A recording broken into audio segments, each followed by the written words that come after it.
છેલ્લે પોટેન્શિયોમીટરનો આપણે એક ઉપયોગ ભણી ગયા હતા ને, ઈએમએફ ગોતવા, જે બુકમાં નથી આપેલો તમને પણ પ્રેક્ટિકલમાં કામમાં આવશે. તમને એક જ બેટરી આપી દે કે ભાઈ આનું ઈએમએફ ગોતો, તો એ તમારે કઈ રીતે ગોતવો એ કામમાં આવે.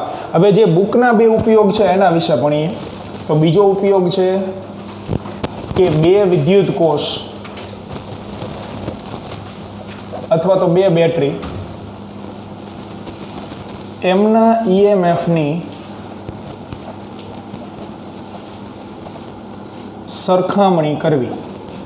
થિયરીની દ્રષ્ટિએ પૂછે ને પ્રેક્ટિકલમાં બે એકની જગ્યાએ બે બેટરી આપી દે અને એવું પૂછે કે ભાઈ આમાંથી કોનું ઈએમએફ વધુ છે એ પ્રેક્ટિકલ કરીને જણાવો.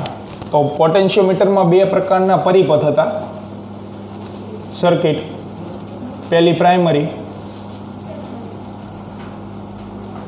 એને આપણે ફેરવવાનું નહીં, જેમ આપેલી હોય એમના જોડીને જ આપશે. અહીંયા હતું રિયોસ્ટેટ, આ જગ્યાએ કોડ,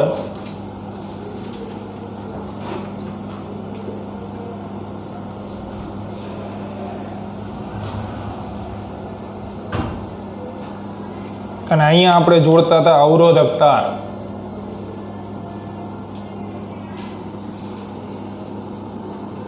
આ અવરોધક તાર એની લંબાઈ અલગ અલગ હોય. તો આ પ્રાઇમરી સર્કિટ. હવે તમારે જે કનેક્શન કરવાના છે પ્રેક્ટિકલમાં એ અહીંયાથી નીચે. તો લાસ્ટ ટાઈમ આપણે એક બેટરી જોડતા હતા, એની જગ્યાએ બે જોડશું. હવે એક સાથે બે બેટરી. આ પહેલી બેટરી જેનું ઈએમએફ છે E1, આ બીજી બેટરી જેનું ઈએમએફ છે E2.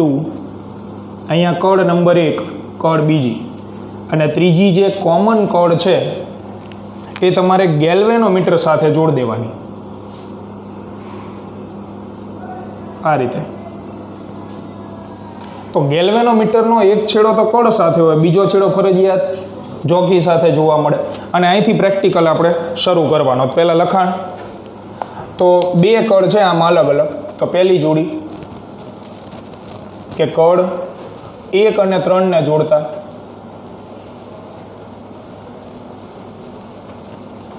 તો કડ 1 અને 3 ને તમે જોડો આ બેને, તો કઈ બેટરી પરિપથમાં જોડાય? પહેલી બેટરી. એટલે કડ 1 અને 3 ને જોડતા પ્રથમ બેટરી કે જેનું ઈએમએફ એપ્સાઇલોન 1 છે એ પરિપથમાં જોડાય. અને દરેક પ્રેક્ટિકલમાં એક જ વસ્તુ રિપીટ કરીએ છીએ આપણે. શું કરવાનું? અહીંથી જોકી ખસેડવાની શરૂઆત કરવાની. ધ્યાન ક્યાં હોવું જોઈએ? ગેલ્વેનોમીટર ઉપર. ક્યારે જોકીને ઊભી રાખી દેવાની છે? કે જ્યારે ગેલ્વેનોમીટરનું આવર્તન શું થઈ જતું હોય? 0. એટલે કે તટસ્થ બિંદુ મળે. તો અહીંયા બીજો પોઈન્ટ કે ભાઈ તટસ્થ બિંદુ N1 મેળવો. N1 મળી જાય એટલે એની લંબાઈ માપી લેવાની. N1 બરાબર લંબાઈ L1. હવે પોટેન્શિયોમીટરનો સિદ્ધાંત આપણે મેળવો હતો. એ સિદ્ધાંત મુજબ શું લખાય? સિદ્ધાંત શું હતો પોટેન્શિયોમીટરનો? V ચલે છે L. સિદ્ધાંતમાં આપણે એવું ભણી ગયા હતા કે અવરોધક તાર ઉપરના કોઈ પણ બે બિંદુઓ વચ્ચેનો વિદ્યુત સ્થિતિમાનનો તફાવત એ તે બે બિંદુઓ વચ્ચેના અંતરના સમપ્રમાણમાં હોય. એટલે આપણે લખી શકીએ કે V A N1, voltage between A and N1 ચલે છે L1, બે વચ્ચેનું અંતર ચલે છે. નિશાની કાઢો એટલે અચળાંક જે હતો phi L1. સમીકરણ નંબર 1. અહીંયાથી આગળ આપણે શું જોતું? EM. ગોઈતું શું? વોલ્ટેજ. અહીંથી કોમન ચર્ચા કે આપણે તટસ્થ બિંદુ ગોઈતું. તો તટસ્થ બિંદુ એટલે ગેલ્વેનોમીટરનું આવર્તન 0. અને ગેલ્વેનોમીટરનું આવર્તન 0 હોવાથી ગેલ્વેનોમીટરમાંથી વહેતો પ્રવાહ શું હશે? 0. અને ગેલ્વેનોમીટરનો પ્રવાહ શૂન્ય હોય તો તમે લખી શકો કે વોલ્ટેજ અને ઈએમએફ શું હોય? હંમેશા સરખા. એટલે તમે અહીંયા લખશો એપ્સાયલોન. પણ અહીંયા આપણે કળ એવી રીતે બંધ કરી છે કે જેથી કઈ બેટરી પરિપથમાં જોડાય છે? પહેલી. એટલે એપ્સાયલોનની જગ્યાએ આપણે શું લખશું? એપ્સાયલોન 1. એટલે અહીંયા આવશે એપ્સાયલોન 1 બરાબર phi L1. સમીકરણ નંબર 1. અડધો પ્રેક્ટિકલ પૂરો થયો. હવે આપણે કઈ જોડી જોડવાની થશે? 2 અને 3. એટલે કળ 2 અને 3 ને જોડતા પરિપથમાં હવે જોડાશે બીજી બેટરી. એટલે આને આપણે ભૂતકાળ કરી નાખવી, જોડેલું હતું એમ, તો ડોટેડ લાઈન. હવે આ બંને કળને જોડીએ તો આ નવરું હવામાં લટકશે એમના.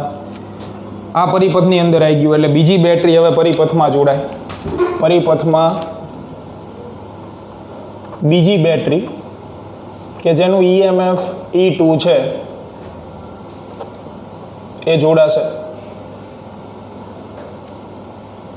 તો વળી પાછું રીડિંગ લો, હતું એમને જોકી જે છે એ ખસેડવાની શરૂઆત કરો એટલે તટસ્થ બિંદુ અલગ મળશે. જો અહીંયા મળતું હોય તો એનો મિનિંગ શું થયું? બે બેટરીના ઈએમએફ શું હોય? સરખા. હાવ હેલો પ્રેક્ટિકલ. જો તમને એક જ જગ્યાએ તટસ્થ બિંદુ મળે તો કહી દેવાનું બે બેટરીના ઈએમએફ શું છે? સરખા છે. જો અલગ જગ્યાએ મળે તો એનું રીડિંગ લેવાનું આપણે કે ભાઈ કેટલા અંતરે મળ્યું છે. એટલે તટસ્થ બિંદુ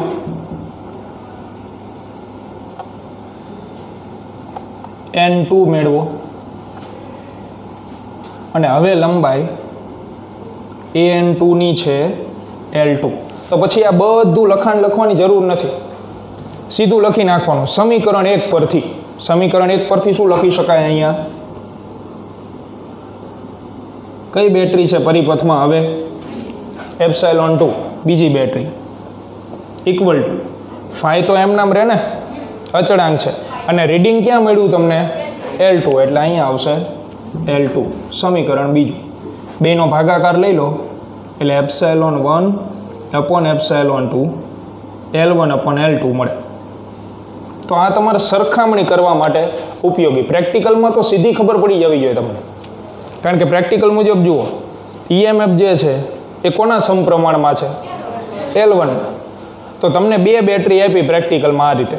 આ બે બેટરી અલગ અલગ આપી દીધી, તમે આ જોડાણ કરી નાખ્યું. પહેલી વખત તમે કળ જોડો છો એટલે આવડી આ બેટરી તમે પરિપથમાં જોડો છો. ધારો કે એની માટે રીડિંગ મળે છે 10 સેન્ટીમીટર. પછી બીજી બેટરી જેવી તમે જોડો છો એના માટે રીડિંગ મળે છે 40 સેન્ટીમીટર. તો અહીંયાથી જ ખ્યાલ આવી જવો જોઈએ કે જેના માટે તમને મોટું રીડિંગ મળતું હોય, લંબાઈ વધુ મળતી હોય, એ બેટરીનું ઈએમએફ ફરજિયાત શું હોય? વધારે. એટલે ખાલી એટલું પૂછ્યું હોય કે કોનું ઈએમએફ નાનું છે ને કોનું મોટું છે તો ભાઈ ભાગાકાર નહીં લેવા. તો જેના માટે તટસ્થ બિંદુ દૂર આવેલું હોય એનું ઈએમએફ શું હશે? વધુ. પણ એવું પૂછે કે બંને ઈએમએફની સરખામણી કરો, એટલે કે કોનું ઈએમએફ બીજા કરતાં કેટલા ગણું વધુ છે એમ કે, તો ભાગાકાર લેવો પડે.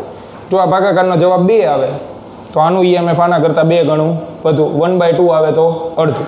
એટલે સરખામણી કરવાની કેમ તો જ ભાગાકાર લેવાનો. ખાલી એમ પૂછે કે નાનું મોટું ગોતો તો રીડિંગ લઈને પ્રેક્ટિકલ પૂરો કરો. એટલે થિયરીની દ્રષ્ટિએ કદાચ 3 માર્કમાં આવે તો આવડો આ મુદ્દો. બરાબર, સહેલું એકદમ, એકને એક વાર્તા આવે રિપીટ. અને હવે આપણે ભણશું ત્રીજો મુદ્દો. પણ એના પહેલા સ્વાધ્યાયનો 3.12 નંબરનો દાખલો જુઓ.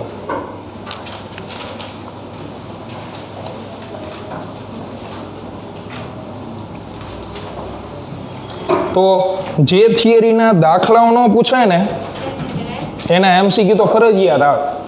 તો તમને એ રકમ 3-4 લીટીની આપી હશે પણ છે MCQ. તો એ રકમની અંદર જુઓ તો એમાં તમને એવું કીધું છે કે 1.25 વોલ્ટનો EMF, એટલે સૂત્ર ફિક્સ છે આવડું આ epsilon 1 epsilon 2 L1 upon L2. પહેલી બેટરીનું EMF આપ્યું છે 1.25 અને 1.25 વોલ્ટ વાળી બેટરી જોડેલી હોય ને ત્યારે તટસ્થ બિંદુ કંઈક અંતરે મળે છે. કેટલા અંતરે? કેટલું? 35. એટલે અહીંયા મૂકશું આપણે 35 કે જ્યારે આ જોડેલી હોય ત્યારે 35 સેન્ટીમીટર. અને બીજું ઈએમએફ ધરાવતી બેટરી જોડો ને ત્યારે ક્યાં મળે છે તટસ્થ બિંદુ? 63. તો એપ્સિલોન 2 ને કરતા બનાવો એટલે 1.25 ગુણ્યા 63 ભાગ્યા 35 2.25 વોલ્ટ. આ જવાબ. આવડી રકમ નથી, એવડું સોલ્યુશન નાનકડું. બરાબર. તો આના એમસીક્યુ પૂછાય અને પ્રેક્ટિકલમાં મહત્વનું. થિયરીની દ્રષ્ટિએ એકાદ બે વાર જોઈ તો લેવાનું, કદાચ પૂછાઈ જાય તો. બરાબર છે. તો આને ઝડપથી લખી નાખો. પછી આપણે ત્રીજો ઉપયોગ જે છે એ ભણીએ. પોટેન્શિયોમીટરની મદદથી આંતરિક અવરોધ કઈ રીતે શોધી શકાય.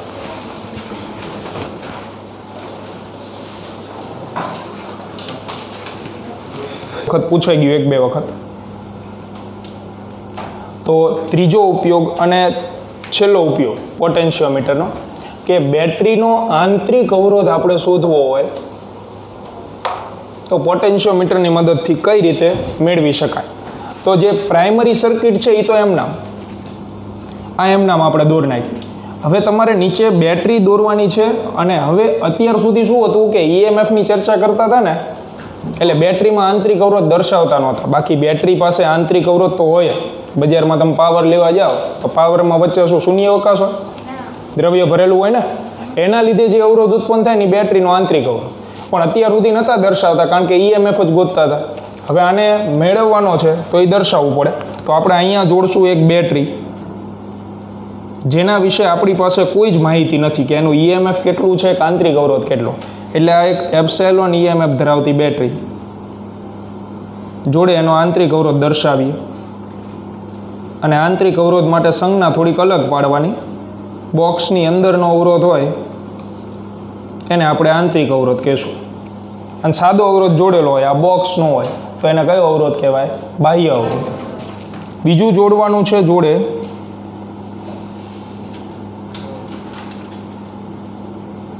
રેઝિસ્ટન્સ બોક્સ, અવરોધ પેટી, અવરોધોનો ખજાનો. જે અવરોધ જોડવો એ જોડીએ કોઈ એમાંથી. તો આટલું કનેક્શન આપણે પ્રેક્ટિકલની અંદર જાતે કરવાનું. આની અંદર RB એટલે રેઝિસ્ટન્સ બોક્સ, એટલે કે અવરોધ પેટી. અને આ અવરોધ જે છે એ તમને પ્રેક્ટિકલ દરમિયાન જે તે શિક્ષક હાજર હશે એ કાઢીને આપશે કે ભાઈ બાળક તારે આ 10 ઓહમ અવરોધ લેવાનો. એટલે એ પ્રમાણે જવાબ મળશે. આડેધડ ગમે એ અવરોધ મૂકવા માંડો તો જવાબ અલગ અલગ આવે. એટલે આ જે છે એ તમને આપી દેવામાં આવશે, પણ તમારે જાતે નક્કી નથી કરવાનું. એટલે આ તમે જાણતા હશો. આની અંદર તમે જાણો છો કેટલી વેલ્યુ? ખાલી આ એક જ નથી તમારી આગળ આવડવા. અને આ તો આપણે ગોતવા નીકળ્યા છે. બરાબર. એટલે અવરોધ પેટીનો એક જ અવરોધ આપણી પાસે છે. આનું કોમન કનેક્શન હશે ગેલ્વેનોમીટર સાથે. અને ગેલ્વેનોમીટરનો બીજો છેડો જોકી આવે. પ્રેક્ટિકલ ચાલુ કરી હવે. અને જોડે જોડે લખાણ જોતા જઈએ. તો આપણે તો અહીંયાથી જોકી જે છે એ ખસેડવાની શરૂઆત કરવાની. એ બિંદુથી જોકી ખસેડતા જાઓ, એ પ્રમાણે રીડિંગ મળતા જાય. તો આની અંદર બે જ વસ્તુ આવશે, ધ્યાન આપજો. આગળની બધી થિયરી કરતાં થોડુંક એવું અલગ પડશે. અહીંયા કડ આવી એક. આગળ એકેય જગ્યાએ તમારે કડ મળતી હતી પણ બંધ પરિપથ નહોતો મળતો. અહીંયા બંધ પરિપથ રચાશે. તો પહેલાં આપણે લઈએ કડ K1 ખુલ્લી હોય ત્યારે શું થાય? કડ K1 ઓપન. આ કડ તમે ખુલ્લી રાખો તો અવરોધ પેટી પરિપથમાં જોડાય કે ન જોડાય? ન જોડાય. નવરું થઈ ગયું ને આવડી આખી લાઈન. બરાબર. એટલે કડ K1 ઓપન હોય તો અવરોધ પેટી એટલે કે રેઝિસ્ટન્સ બોક્સ પરિપથમાં જોડાશે નહીં. અને હવે આપણે પ્રેક્ટિકલ શરૂ કરીએ. તો પ્રેક્ટિકલમાં તો તટસ્થ બિંદુ જ મેળવવાનો. એટલે અહીંયાથી તમે જોકી ખસેડવાનું શરૂ કરો. આ નથી જોડ્યું ને ત્યારે, અવરોધ પેટીનો અવરોધ નથી ત્યારે તમે જોકી ખસેડવાનું શરૂ કરો છો. અને ધારો કે અહીંયા તટસ્થ બિંદુ મળે છે N1 આગળ. એટલે લખાણ આને આ કોપી. પ્રોસેસ તો એ જ કરવાની આપણે કે તટસ્થ બિંદુ N1 મેળવો. N1 તમને L1 અંતરે મળ્યું. ધારો કે આ લંબાઈ આપણે માપી લીધી. તો પોટેન્શિયોમીટરના સિદ્ધાંત મુજબ શું લખાય? તો કે આ બે વચ્ચેનો વોલ્ટેજ એની લંબાઈના સમપ્રમાણમાં. એટલે આવડું આવ્યું. ચલે છે કાઢ્યું 5L1. હવે આપણે ગોતેલું તો તટસ્થ બિંદુ જ છે, એટલે તટસ્થ બિંદુ ગોત્યું એટલે ગેલ્વેનોમીટરનું આવર્તન પાછું શું હશે? 0. અને ગેલ્વેનોમીટરનું આવર્તન 0 હોવાથી પ્રવાહ પાછો 0. તો આ વખતે તમે લખી શકો V બરાબર E. પણ અહીંયા એક જ બેટરી છે, એક બેટરી હોવાથી 1 નીકળી જાય, એટલે વોલ્ટેજ બરાબર EMF. તો અહીંયા EMF મૂક દો એટલે પહેલું રીડિંગ આવી ગયું, EMF બરાબર 5 × L1. તો આ તો જે ઘસાઈ ગયેલી ચર્ચા રહી એ નહીં કરી આપણે. હવે જે ટ્વિસ્ટ છે એ આવશે, કારણ કે હવે આપણે કળ કરશું બંધ. આવડી આ કળ રહીને K1 બંધ કરવાની છે. તો કળ K1 બંધ કરીએ તો શું જોવા મળે? ધ્યાનથી સમજો.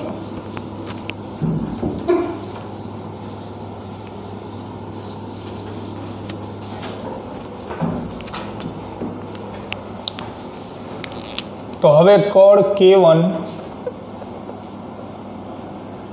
બંધ કરીએ.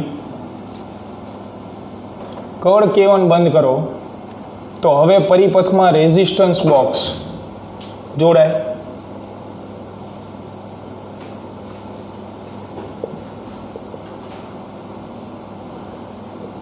એટલે આ રેઝિસ્ટન્સ બોક્સ પરિપથમાં આવી ગયું. અને બીજું નવીન શું જોવા મળે છે કે અગાઉના બધાય પરિપથ કરતાં અલગ ક્યાં પડ્યું આ કે અહીંયા એક બંધ ગાળો રચાણો. જો આ X હોય, આ Y, આ P બિંદુ અને આ Q બિંદુ, આ હું લઈ લઉં તો આગળની તમારે ગમે એ આકૃતિ જોઈ લેવાની છૂટી. તમે જે ગૌણ પરિપથ રચો છો એમાં બંધ ગાળા મળશે જ નહીં. આ એક જ એવો પરિપથ છે કે તમે આ કળ બંધ કરો તો અહીંયા બંધ ગાળો રચાય. એટલે એના વિશે લખવાનું કે ભાઈ બંધ માર્ગ એટલે કે loop X P Q Y આની રચના થાય છે, આ બંધ લૂપ રચના. અને સીધી વસ્તુ છે કે હવે પરિપથમાં રેઝિસ્ટન્સ બોક્સનો અવરોધ આવશે તો અહીંયા તટસ્થ બિંદુ નો જ મળે, અવરોધ બદલાઈ ગયો ને સર્કિટનો, એટલે તટસ્થ બિંદુ બદલાય. તો તટસ્થ બિંદુ ધારો કે અહીંયા મળ્યું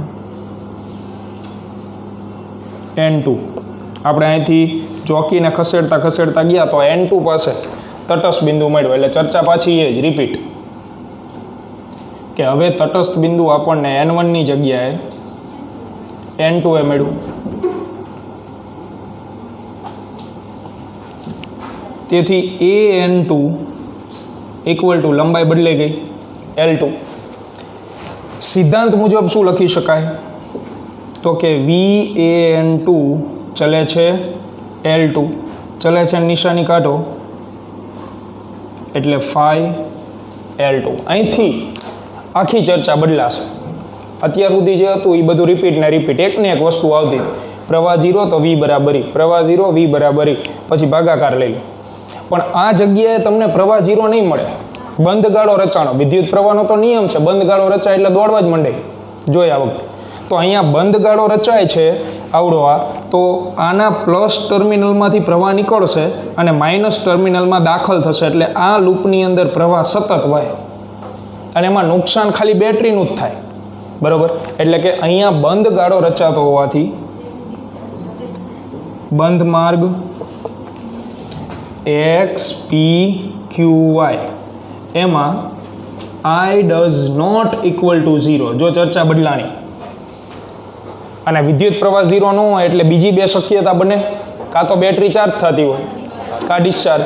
એનો ઉલ્લેખ આપણે લખાયો હતો લાસ્ટ લેક્ચરમાં કે ડિસ્ચાર્જ થતી હોય તો એની જે ઓળખાણ છે એ શું હોય? પ્લસ ટર્મિનલમાંથી પ્રવાહ નીકળતો હોય તો આમાં પ્લસમાંથી જ નીકળશે ફરજિયાત, અને માઇનસમાં દાખલ થવાનો. એટલે વિદ્યુત પ્રવાહ 0 નથી, એટલે તમે હવે V બરાબર E તો નહીં જ લખી શકો. V બરાબર E અત્યાર સુધી લખતા હતા એ આના લીધે. તો V બરાબર બીજી બે શક્યતા, કાં E માઇનસ IR અથવા E પ્લસ IR. તો અહીંયા બેટરી ડિસ્ચાર્જ થાય છે એટલે આપણે લખશું E માઇનસ IR. આવું થાય, આ જોવા મળે. બરાબર? હવે તમને કદાચ એવો પ્રશ્ન પૂછે વાયવામાં કે વાય ધીસ કોલાવરી ડી. અહીંયા પ્રવાહ દેખાય, જો X થી P ગયો, P થી Q અને Q થી Y ગયો. અહીંયા પ્રશ્ન પૂછે કે વિદ્યુત પ્રવાહો હોય તો એનો નિયમ છે કે જંક્શન આગળથી વહેંચાય, એવું આપણને કિચોફ કાકા કહી ગયા હતા. જંક્શન હોય, તમે દાખલા જોયા, જ્યાં જંક્શન આવે ત્યાં પ્રવાહ વહેંચાય, થોડો ઘણો પ્રવાહ બીજી બ્રાન્ચમાં વહે, બાકીનો પ્રવાહ પહેલી બ્રાન્ચમાં વહે, એવું આવે. તો આ જંક્શન જ બન્યું ને. બે અલગ અલગ વાયર છે, બ્લુ કલરનો અને રેડ કલરનો. તો આમાં વિદ્યુત પ્રવાહ બ્લુ કલરના વાયરમાં કેમ નથી જતો, એવું પૂછે. હા, આપણે જ્યારે ચર્ચા થઈ હતી મીટર બીજમાં, ત્યારે દાખલો સોલ્વ કરાયો તો એમાં ત્રીજો પ્રશ્ન આવ્યો હતો કે ગેલ્વેનોમીટર આવર્તન શૂન્ય શું કામ દર્શાવે છે? તો કે પ્રવાહ શૂન્ય હોય એટલે. તો પ્રવાહ શૂન્ય શું કામ હોય છે? તો વિદ્યુત પ્રવાહનો નિયમ છે કે ભાઈ ઊંચા સ્થિતિમાનથી નીચા સ્થિતિમાન તરફ વહે. પણ જો બે બિંદુ વચ્ચે સ્થિતિમાન સમાન હોય તો એવા માર્ગમાં એ વહેવાનું પસંદ કરે નહીં. તો અહીંયા આપણે તટસ્થ બિંદુ તો ગોતી જ છીએ, એ તો ધ્યાનમાં જ રાખજો. તટસ્થ બિંદુ તો ગોઈતું આપણે, તટસ્થ બિંદુ ગોઈતું એટલે ગેલ્વેનોમીટરનું આવર્તન તો 0 થયું જ છે. ગેલ્વેનોમીટરનું આવર્તન શૂન્ય થયું એટલે ગેલ્વેનોમીટરમાંથી વહેતો પ્રવાહ શૂન્ય છે. એનો મિનિંગ એવો નથી કે પરિપથમાં બીજે ક્યાંય પ્રવાહ ન વહેતો હોય. ગેલ્વેનોમીટરમાંથી પ્રવાહ નહીં વહે. તો ગેલ્વેનોમીટરમાંથી પ્રવાહ શું કામ નહીં વહે? તો કે ગેલ્વેનોમીટરનો એક છેડો એટલે આવડો આ, અને બીજો છેડો એટલે આવડું આ તટસ્થ બિંદુ, જે બીજી વખત તમે ગોઈતું આ બે પોઈન્ટના સ્થિતિમાન શું હોય? સરખા. એટલે વિદ્યુત પ્રવાહ અહીંયા પહોંચે ને પછી વિચાર કરે કે ભાઈ મારે આ બાજુ જવું હોય તો સામે જોવે તો એટલું ને એટલું સ્થિતિમાન હોય તો 0.00001 જેટલો તે વિદ્યુત પ્રવાહમાં દાખલ ન થાય. એને બે છેડાના સ્થિતિમાન સરખા દેખાય ને એટલે વિદ્યુત પ્રવાહ સીધો આ લાલ કલરની લાઇનમાં જતો હોય. બરોબર? એટલે શોર્ટ અને સિમ્પલ આન્સર કે પ્રવાહ શું કામ વિદ્યુત પ્રવાહ આમાંથી નથી વહેતો? તો કે આ છેડાનું સ્થિતિમાન અને આ છેડાનું સ્થિતિમાન આપણે સમાન કરી નાખ્યું. કારણ કે પ્રેક્ટિકલ દરમિયાન ધંધો જ કરવાનો આપણે. આ છેડો તો ફિક્સ છે, એને હલાઈ નથી શકતા. પણ આ જોકી તો એડજસ્ટેબલ છે ને, એને તમારે એવી રીતે સેટ કરવાની છે કે ગેલ્વેનોમીટરનું આવર્તન દર વખતે શું મળે? 0. એટલે ગેલ્વેનોમીટરના બે છેડા કેવા સ્થિતિમાને હોય? હંમેશા સમાન સ્થિતિમાને હોય. તો તટસ્થ બિંદુ તો ગોતવાનું અને પછી આ મળે.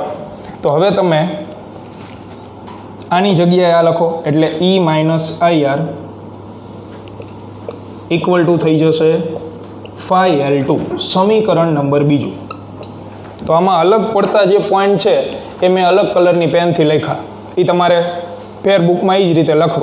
બાકી બધું જ ગહી ગયેલું જ આવશે. આ વાદળી કલરની પેનથી લખ્યું, છેલ્લા 2-3 લેક્ચરથી આ જ ચર્ચા ચાલુ આપણે. બરાબર? એટલે આ પેન જે અલગ પેનથી લખેલું એ ધ્યાનમાં રાખવું. કરો ભાગાકાર. સમીકરણ 2 ભાગ્યા 1 લેતા તો સમીકરણ 2 ભાગ્યા 1 લઈએ એટલે એપ્સાયલોન માઇનસ IR છેદમાં એપ્સાયલોન ઇક્વલ ટુ 5D જશે, એટલે L2/L1. હવે તમારે આમાંથી સાદુરૂપ એવી રીતે આપવાનું કે કરતા કોણ બની જાય? આંતરિક અવરોધાર. બરાબર? પણ સાદુરૂપ આપવા દરમિયાન ધ્યાન શું રાખવાનું? સાદુરૂપ તો આપ દે, હાલો જો હાલો આને 1/1 છેદમાં મુકાય કે નહીં? તો મૂકી દો 1/1 છેદમાં એપ્સાયલોનના છેદમાં એપ્સાયલોન 1 માઇનસ IRના છેદમાં એપ્સાયલોન ઇક્વલ ટુ L2/L1. હવે સાદુરૂપ આપવાની કે ને એટલે મેથ્સની રીતે ન સમજવાનું. એ કે સ્મોલ આરને કરતા બનાવો એટલે આપણને સૂત્ર મળી. તમે આમાંથી સ્મોલ આરને કરતા બનાવો તો સમીકરણમાં I અને એપ્સાયલોન આવે ને, તો આપણે પ્રેક્ટિકલમાં ગોતવા બેઠા છીએ. હવે I અને એપ્સાયલોન આવે તેની કિંમત છે તમારા આગળ. મેં પહેલાં જ કીધું આ આખા પરિપથમાં તમારી આગળ શું છે? ખાલી એક જ વસ્તુ છે. તો તમારે આંતરિક અવરોધનું સૂત્ર એવું ગોતવાનું છે કે જેની અંદર આ કંઈ વધવું જ ન જોઈએ. L2/L1 છે ને આપણી આગળ પાછા, એ તમે રીડિંગ લીધા હશે L2/L1. એટલે સમીકરણમાં 3 જ વસ્તુ આવી જોઈએ. કારણ કે આપણી આગળ 3 જ વસ્તુ હાજર છે. એક L1 જે પહેલું રીડિંગ, બીજું L2 જે બીજું રીડિંગ, અને ત્રીજું કેપિટલ R જે આંતરિક અવરોધ. કેપિટલ R એટલે આ રેઝિસ્ટન્સ બોક્સનો અવરોધ. એટલે સમીકરણ આડેધડ નથી બનાવી નાખવાનું કે હાલો આ સમીકરણ આવી ગયું, કામકાજ પૂરું. અહીંયાથી તમારે આ બેને ઉડાડવા પડશે અને એને અનુરૂપ આપણે સાદુરૂપ આપશું. બરાબર? તો એ સાદુરૂપ જોઈએ એ પહેલાં આ લખી લો ત્યાંથી. આને ફરજિયાત એકવાર ઘરે જઈને લખી નાખવી. 3 માર્ક માટે મહત્વની. આ ચેપ્ટરમાં કિચોફના નિયમનો એક દાખલો હોય કે આ પોટેન્શિયોમીટરની એક થિયરી. બાકી કંઈ અવરોધોના શ્રેણી સમાંતર ગોતો એવું ન પૂછાય. 10મા ધોરણમાં બહુ ગોતી લીધા આપણે. બરાબર?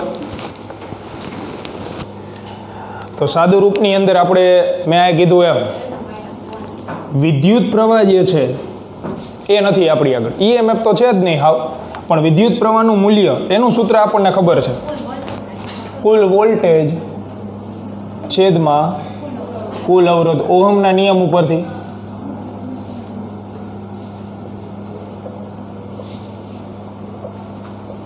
તો તમે જે આકૃતિ બનાવી પોટેન્શિયોમીટરની, જેને દોરી હોય એને,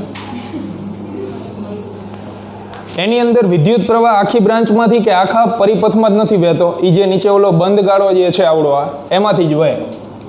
તો એની અંદર વોલ્ટેજ દર્શાવતી જે રાશિ છે અથવા તો પદ રહ્યું એ કોણ?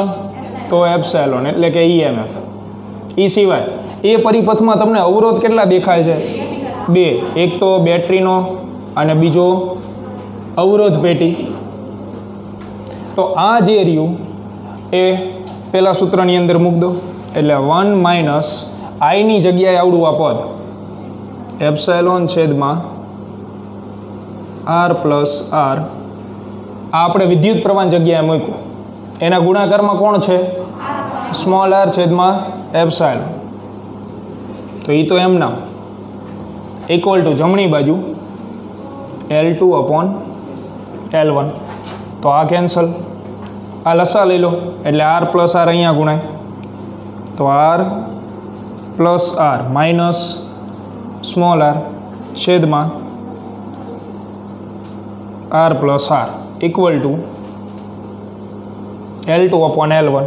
તો સ્મોલ r કેન્સલ અહીંથી, ચોકડી ગુણાકાર કરી નાખો, L1 અહીંયા ગુણાય, તો L1 into capital R equal to L2 અહીં ગુણી નાખો ને કાઉન્સ ખોલી નાખો, એટલે L2 ઇન્ટુ R વત્તા L2 ઇન્ટુ R. આપણે ગોતવાનું શું છે? Small r. તો એને કરતા બનાવવા માટે આ કેપિટલ R વાળું પદ રહ્યું એ આ તરફ લઈ લો, આને તમે આ બાજુ લેશો એટલે બેમાંથી R કોમન નીકળી જાય, તો R કોમન, અંદર વધશે L1 માઇનસ L2, જમણી બાજુ વધશે L2 R. તો સ્મોલ r ને કરતા બનાવીએ આપણે, એટલે સ્મોલ r બરાબર કેપિટલ R ના છેદમાં L2 કાઉન્સમાં L1 માઇનસ L2. આ સૂત્ર આંતરિક અવરોધ શોધવા માટેનું. અને ચોપડી મુજબનું આપણે લાવવું હોય તો આ L2 દેખાય કે નહીં, એને અંદર ગુણાઈ દો, એટલે એક એકના છેદમાં મૂક દો. તો સ્મોલ r બરાબર કેપિટલ R કાઉન્સમાં L1 ના છેદમાં L2 માઇનસ L2 છેદમાં L2 1. આ ચોપડી મુજબનું સૂત્ર. હવે આ સૂત્ર એટલે કામમાં આવે કે જો કેપિટલ R ની કિંમત આપણી આગળ હોય કે નહીં પ્રેક્ટિકલ દરમિયાન, અવરોધ પેટીનો અવરોધ, આ બે તો રીડિંગ લીધા આપણે, એટલે આમાં તમે કિંમત મૂકો ને તો આંતરિક અવરોધ સરળતાથી મળી જાય. પ્રેક્ટિકલમાં આ સૂત્રમાં સીધી કિંમત મૂકવાની રીડિંગ લઈને, અને થિયરીમાં અહીંયા સુધી તારાવાળ. આમાં યાદ રાખો હંમેશા L1 જે છે એ પ્રેક્ટિકલ દરમિયાન મોટી લંબાઈ જ હોય, અને L2 જે છે એ હંમેશા નાની લંબાઈ જ હોય. આકૃતિમાં તમે ધ્યાનથી જુઓ ને તો મેં એવું દર્શાવ્યું, એટલે પેલું N1 રહ્યું, N1 એ દૂર અંતરે મળે છે અને N2 નજીક મળે છે. એવું નાની વસ્તુ કોઈ જોવાય નહીં, પણ આ તો ધ્યાનમાં રાખવું, કારણ કે જો સ્મોલ r એટલે અવરોધ, અવરોધ કોઈ દિવસ ઋણ જોયો -5 ઓહમ -10 ઓહમ શક્ય જ નથી. એટલા માટે આ કાઉન્સ મારે ધન બનાવવો પડે. હવે આને ધન બનાવવું હોય તો આવડું આ પદ એક કરતાં શું હોવું જોઈએ? મોટું. એટલે આ મોટી કિંમત, આ નાની કિંમત ફરજિયાત, બરાબર. તો આના ઉપરથી એક MCQ, જો સ્વાધ્યાયનો છેલ્લો દાખલો 3.23 વધારાનો સ્વાધ્યાય સિલેબસમાં નથી પણ MCQ તરીકે પૂછાય કે તો અમુક તો રકમ જોઈને મૂકી દે શકો, જે ડબલ નો લાગે, 5 લીટીની રકમ ને એમાંય આકૃતિ આપી, ઢૂંઢા કાઢ નાખે. એટલે એના માટે તમારે માત્ર છેલ્લી લાઈન વાંચો. ગોતવાનું શું કીધું? આંતરિક અવરોધ. તો આંતરિક અવરોધ ગોતવાનું એક જ સૂત્ર, capital R કાઉન્સમાં L1 upon L2 -1. Capital R એટલે અવરોધ પેટીનો અવરોધ, રકમમાંથી અવરોધ પેટીનો અવરોધ ગોતો. કેટલો છે? 9.5 ઓહમ. તો અવરોધ પેટીનો અવરોધ 9.5. મેં આ કહી દીધું, બે લંબાઈ આપી હોય, મોટી લંબાઈ અંશમાં મૂકો. બે લંબાઈ આપી રકમમાં, મોટી કઈ છે? 76.3 અને નાની લંબાઈ 64.8 -1 કરો આ બેન ભાગાકાર 1.100 આ બેનો ભાગાકાર એટલો આવે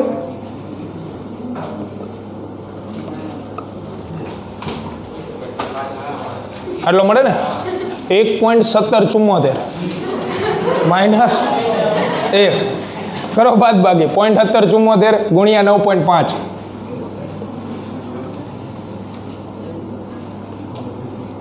0.1774 ગુણ્યા 9.5 કેટલું આવે 1. આ નથી ખબર મને ના કરો ભાઈ બાદ બાકી તો ઠીક 0.1774 ગુણ્યા 9.5 1.6853 પાછળ 1.70 આપ્યું હશે રાઉન્ડ ઓફ કરીને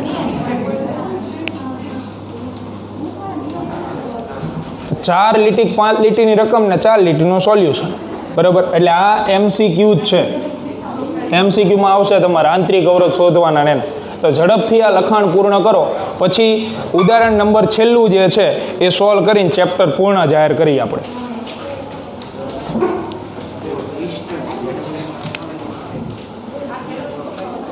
એમાં રકમ આપેલી છે પણ રકમમાં તમે માત્ર છેલ્લી લાઈન વાંચો શું કીધું છે રકમની અંદર કે કેપિટલ R અવરોધ છે તો એને સમાંતર વોલ્ટેજનું સૂત્ર મેળવો આવી રીતે આપ્યું અહીંયા R0/2 R0/2 જે કડ જેવું દેખાય છે એ કડ રહી ને વચ્ચે મૂકેલી એને અને આખો અવરોધ R0 આપ્યો હતો એને આપણે 2 કટકા કરી નાખ્યા R0/2 આ સાઈડ R0/2 આ સાઈડ અને અહીંયા સમાંતરમાં છે અવરોધ R તો પ્રશ્ન સિમ્પલ છે પ્રશ્ન આવો પૂછેલો કે આ અવરોધ R છે આના 2 છેડા વચ્ચેનો વિદ્યુત સ્થિતિમાનનો તફાવત મેળવો તો એ V જેટલો તો હશે જ નહીં એના કરતાં કંઈક અલગ હશે એટલે એને હું સંજ્ઞા આપી દઉં છું V1 તો તમારે ગોતવાનું છે માત્ર આની અંદર આવડવા કે V1 બરાબર કેટલા આ પ્રશ્ન આનો વોલ્ટેજ ગોતો તો વોલ્ટેજ ગોતવા માટે શું કરવું પડે ઓહમનો નિયમ V બરાબર IR તો અવરોધ તો છે આપણી આગળ જો આવી R જેટલો ખાલી મારે શું ગોતવું પડે વિદ્યુત પ્રવાહ ગોતી નાખો એટલે જવાબ આવી ગયો તો વિદ્યુત પ્રવાહ ગોતવા માટે એનું સૂત્ર શું છે કુલ વોલ્ટેજ છેદમાં કુલ અવરોધ તો કુલ વોલ્ટેજ તો આવી રહ્યો એક જ બેટરી કુલ અવરોધ તો આ પરિપથનું મારે કુલ અવરોધ ગોતવા જવો પડે એના માટે આપણે સમતુલ્ય ગોતીએ તો સમતુલ્ય મેળવવા સૌથી પહેલાં આ બંને કયા જોડાણમાં છે સમાંતર તો R0/2 અને R સમાંતરમાં છે તો સમાંતરમાં આપણે સમતુલ્ય મેળવીએ તો લખાય 1/R એને હું કહી દઉં આ બેના સમતુલ્યને અલગ નામ આપી દઉં છું 1/R1 ઇક્વલ ટુ 1/R0/2 લખાય તો એમાં બગડો રહ્યો એ ઉપર આવતો રહે એટલે 2/R0 પ્લસ 1/R રહ્યો અવરોધ હવે આની અંદર તમે લસા લેશો તો 1/R1 બરાબર R અહીંયા ગુણાય 2R પ્લસ R0 છેદમાં R0 × R તો આનું વ્યસ્ત કરી નાખો એટલે મળે R0 × R છેદમાં 2R પ્લસ R0 સમીકરણ નંબર 1 આનું સમતુલ્ય મળી ગયું તો હવે આની સમતુલ્યની આકૃતિ એ દોરતી જવાની જોડે જોડે તો આપણે આકૃતિ બનાવી તો હવે આકૃતિ આ રીતની થઈ જશે માત્ર 2 જ અવરોધ વધે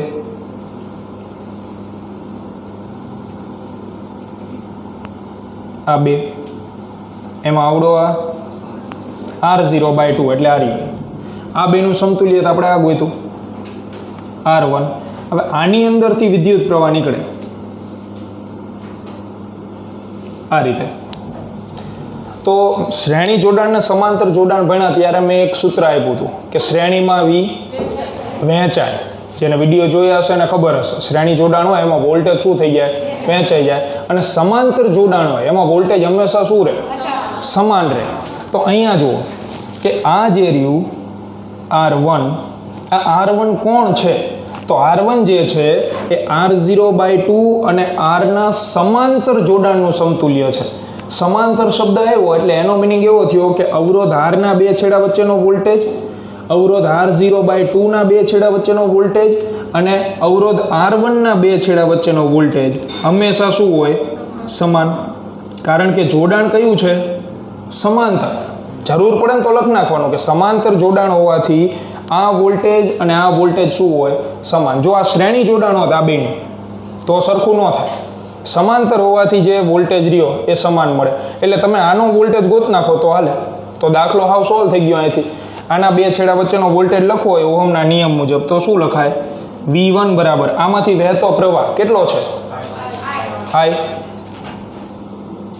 અને અવરોધ R1. આ ઓહમના નિયમનું સૂત્ર.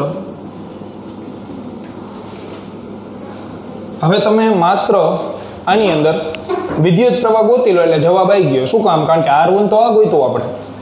તો વિદ્યુત પ્રવાહ કયા સૂત્ર ઉપરથી મેળવવાનું થાય તમારે? કુલ વોલ્ટેજ છેદમાં કુલ અવરોધ. કુલ વોલ્ટેજ તરીકે V છેદમાં કુલ અવરોધ. કુલ અવરોધમાં આ બેનો સરવાળો. શ્રેણી જોડાણમાં છે ને, તો શ્રેણી જોડાણમાં હોવા જ લખાય શું? R1 plus R0/2. ધ્યાન આપજો નહીંતર નહીં ખબર પડે. ચોપડીમાં તો ગપચાઈ દીધું આખું. R1 ની જગ્યાએ શું મૂકવાનું? મોટું પદ દેખાય નહીં એટલે R0 × R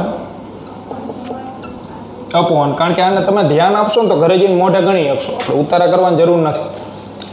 R1 ની જગ્યાએ R0 × R છેદમાં 2R plus R0 plus R0/2 તો છે જ. હવે અહીંથી સ્ટેપ થોડાક ઉડાડીએ આપણે. તો આનો હું લસા લઈશ છેદમાં. તો લસા કેટલો આવશે? 2 × આવડો આખો કાઉન્સ. એ ક્યાં જતો રહેવાનો? ઉપર. એટલે આવશે અહીંયા voltage V કાઉન્સમાં 2 × 2R plus R0 અને છેદમાં તો ચોકડી ગુણાકાર થશે. ચોકડી ગુણાકાર એટલે બગડો અહીં ગુણાય 2R0 × R પ્લસ આ આખો કાઉન્સ અહીંયા ગુણાય તો R0 કાઉન્સમાં 2R પ્લસ R0. તો આ તમને મળે છે વિદ્યુત પ્રવાહ. હવે તમે સમીકરણ 1 માં કિંમત મૂકો ને એટલે જવાબ આવે. સમીકરણ 1 માં મૂકો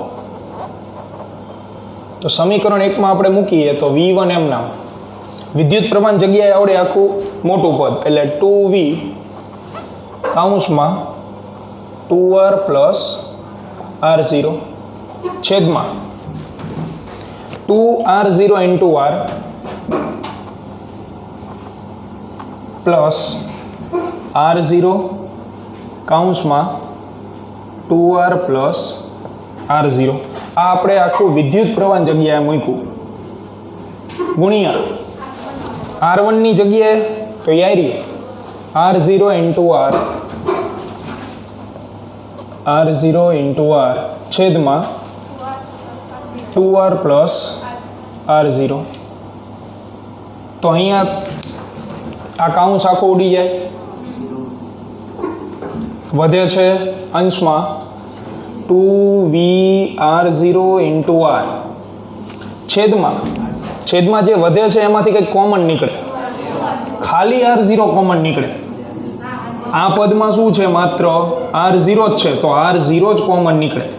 R0 ને હું કોમન કાઢું તો અંદર વધશે શું એક તો 2R પ્લસ આમાં આખો કાઉન્સ એમના વધશે એટલે 2R પ્લસ R0. અહીંયા R0 જે છે એ ઉડી જાય તો મળશે 2VR છેદમાં 2R plus 2R 4R plus R0. આ જવાબ. તો તો યોગ્ય રીતે હાલો ને તો જવાબ મળી જશે. લોજિક માત્ર આટલું છે કે આના બે છેડા વચ્ચેનો વોલ્ટેજ રહ્યો એ આના બે છેડા વચ્ચેના વોલ્ટેજ જેટલો જ થશે. તો નેક્સ્ટ લેક્ચરમાં આપણે ચેપ્ટર નંબર 4 ની શુભ શરૂઆત કરશું. ચેપ્ટર અહીંયા પૂર્ણ.